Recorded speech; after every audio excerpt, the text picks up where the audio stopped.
En 2014, César Cervantes decide vender su colección de arte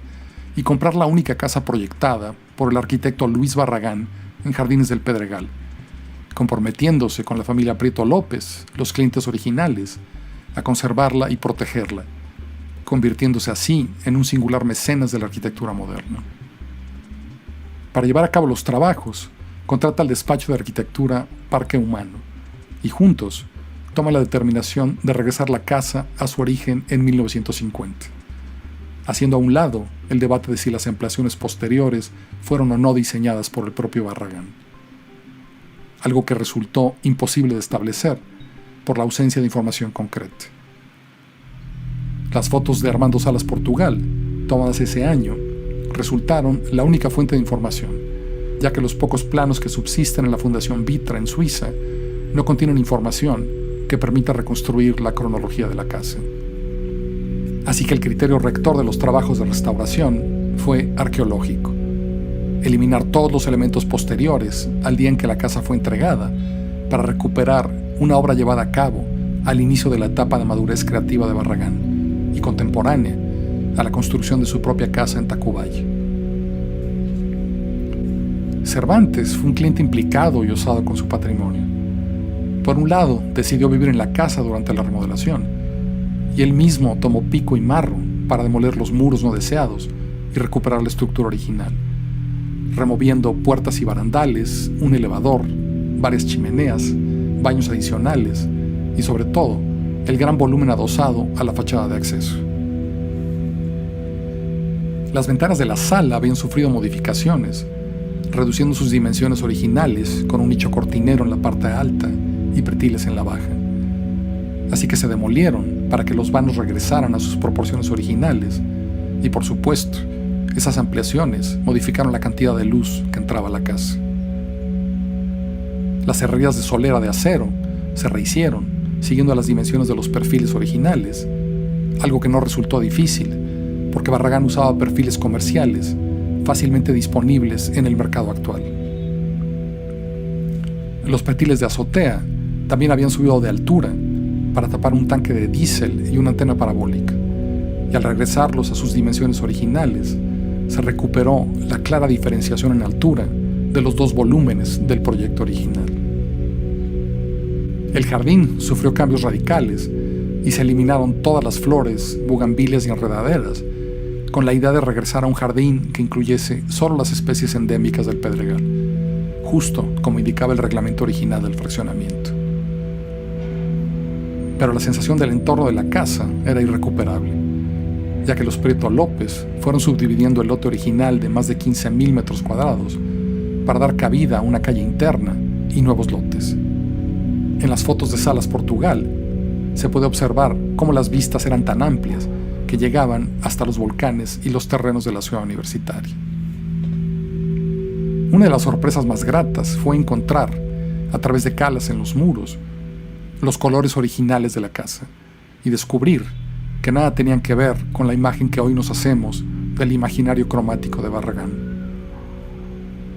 Le Corbusier, uno de sus primeros maestros, describió perfectamente su método cuando dijo: la arquitectura es el juego sabio, correcto y magnífico de volúmenes bajo la luz. Y así, los cambios de tono en los muros y cantos, entendidos solo como una decisión estética de Barragán, desnudaron el mayor prejuicio en torno a su arquitectura, revelando además que no hay un solo color en sus muros que no transforme efectivamente la lectura del espacio. El color para él no era un vehículo de nostalgia, sino un catalizador del espacio. Barragán entendía perfectamente cómo ciertas auras cromáticas pueden saturar nuestra percepción visual, y descubrió cómo manipularla usando ambientes cromáticos complementarios. Pienso, por ejemplo, en el pasillo saturado de tonos amarillos de su propia casa, cuya puerta se abre para sumergirnos luego en el aura rosa del vestíbulo, desconcertándonos e intrigándonos. Un efecto similar al del monolito rojo que vislumbramos desde el largo pasillo amarillo de la casa Gilardi mientras recibe un halo de luz misteriosa desde un tragaluz escondido y los reflejos de agua de una alberca. Pero la más importante sorpresa fue descubrir que los colores originales de los muros del comedor y la estancia eran gamas de grises. 10 gamas de tonos grises para ser exactos. Tan grande fue la sorpresa que antes de proceder a restaurar los muros en esos tonos, se tomó la decisión de primero fondear todo el espacio en blanco para constatar cómo la sensación de escala y calidez del espacio desaparecía por completo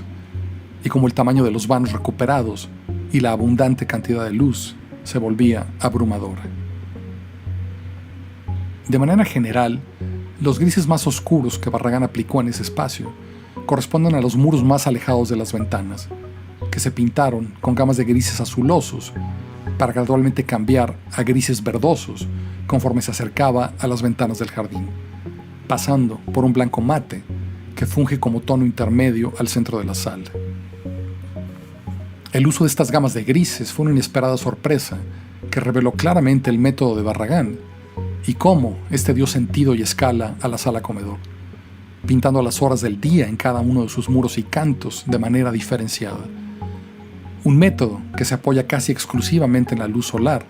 y que no requirió ningún tipo de iluminación en los plafones,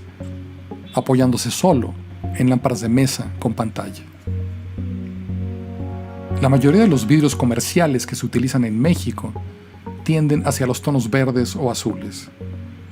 Pero los vidrios de gran tamaño que Barragán empleó en los vanos de la sala tuvieron que traerse desde Monterrey para que fueran completamente claros y no pintaran los muros con tonos adicionales a la luz solar. Pero Barragán empleó también vidrios texturizados,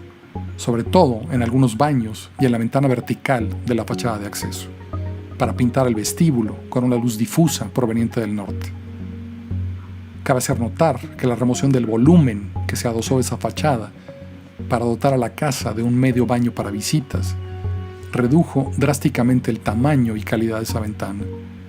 y que la recuperación de sus dimensiones originales y de esa luz difusa cambió radicalmente ese espacio.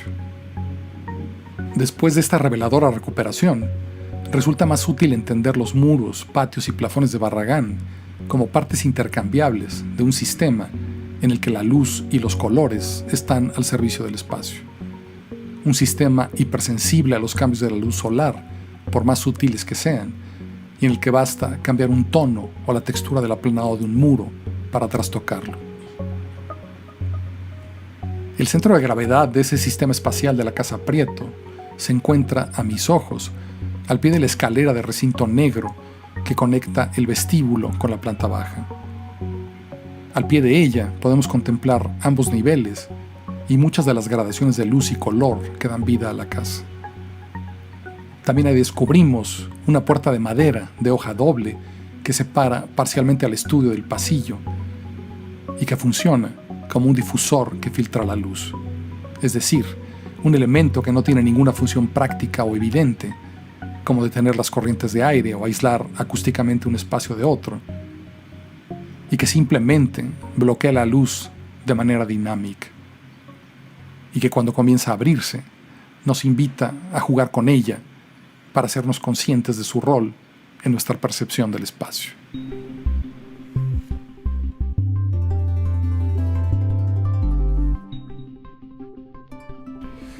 Nuevo videoensayo dedicado a Luis Barragán, uno de los arquitectos más celebrados pero menos estudiados del siglo XX mexicano, y que gracias a esta remodelación de la Casa Prieto López que llevaron a cabo Parque Humano y César Cervantes, pues podemos vislumbrar esa etapa de madurez creativa de Barragán y cómo en 1948 empezó a convertirse en dueño de su método y de sus ideas, ¿no? Jardines del Pedregal es un momento muy importante en la historia de la Ciudad de México. En 1948, cuando se expropian los ejidos justo al lado de esos predios que Barragán había comprado 6 meses antes, y el gobierno federal comienza a mudar a los estudiantes del centro de la ciudad, esa zona remota que no estaba ni lejanamente conectada a la Ciudad de México. Cómo eso señala el inicio de la explosión urbana y cómo en pocos años la Ciudad de México se iría de 3 millones de habitantes a 8, ¿no? Entonces, esa historia que está llena de luces y de sombras, de tráfico de influencias,